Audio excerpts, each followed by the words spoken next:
50க்கும் மேற்பட்ட உலக நாடுகளில் 100 கோடிக்கும் அதிகமான ஆகாயம் தமிழ் பார்வையாளர்களுக்கு பேரன்பும் திருநன்றி.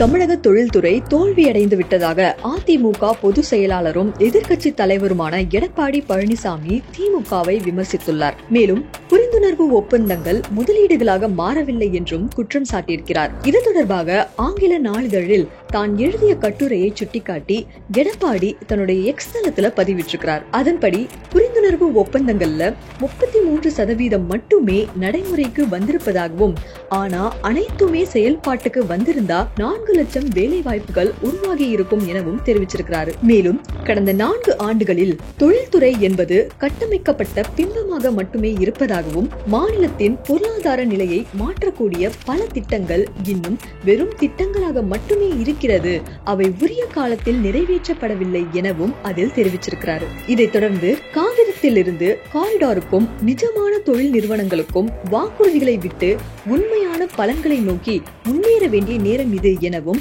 எடப்பாடி பழனிசாமி அதில் குறிப்பிட்டிருக்கிறார். இவருடைய இந்த கட்டுரை சமூக வலைதளத்துல பேசப்பட்டு வருது.